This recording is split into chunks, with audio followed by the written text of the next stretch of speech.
Dr. Saab, you have definitely gone through this very, very strategically important document, which is U.S. Annual Intelligence Threat Assessment.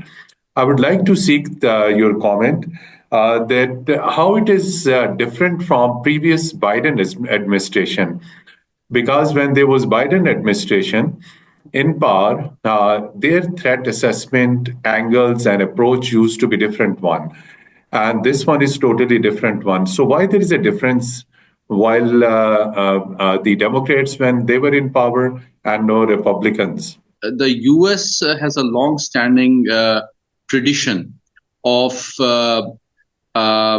having a very important policy document like the annual threat assessment by each incoming administration.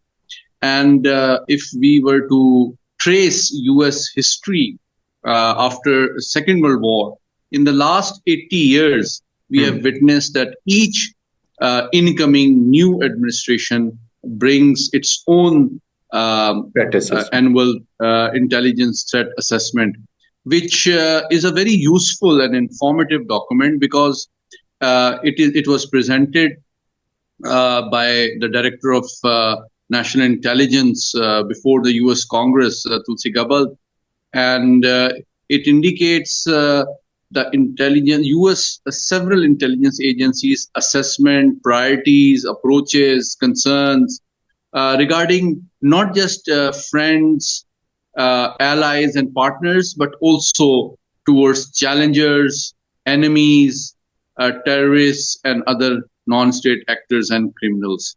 So it also not only guides the US Congress about the US administration and intelligence community's threat assessment, but it is very useful for the international community around the world to gauge who the US perceives as a friend, as a partner, as a threat, or as a challenger.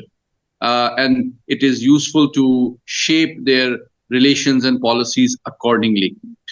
Coming to your question, each US administration brings several documents during their terms. The annual threat assessment is one of the first documents. In fact, it is very important because this is the first document which officially the Trump administration has been issued after rejoining the Oval Office. And in the days to come, you will see the US national security strategy, and you will also see US national defense strategy in the next few months, which will showcase Trump administration's threat, priorities, and this will also indicate which countries the US will engage with, which policy instruments it will use, towards which types of threats it is likely to allocate greater defense allocation, and it will also impact the US defense budget significantly. So briefly put, I think it is very different in form, in priorities, in approach from the Biden administration's annual threat assessment. Because if you look at its layout and the structure of the 32-page document, it first identifies the threat from the non-state actors. And in the second category, it discusses the individual countries which the US considers as either challengers or regional threats. So that structure itself indicates that the Trump administration is likely to expect its intelligence community and defense community to have a more aggressive and immediate focus towards non-state actors like terrorist organizations and criminals, cartels, and those people who are involved in illegal human trafficking. Whereas the threats posed by different states are considered as medium or long-term multi-domain challenge to US supremacy at the global or regional level. That is the second difference.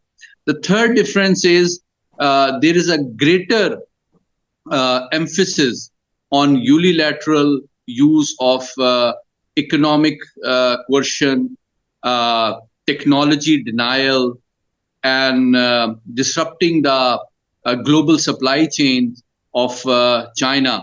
And less emphasis is on direct military confrontation. And fourth difference is that the approach towards Moscow, despite considering Russia as a major challenger, is less aggressive. And lastly and fifthly, I think there is an absence of any mention of how U.S. soft power can be used around the world in promoting and protecting U.S. values, interests, and way of life, which used to be a key aspect of the Biden administration. And the last aspect is that you are likely to see more unilateral approach in the use of U.S. Power instruments, and there is less focus on building and maintaining alliances and partnership around the world.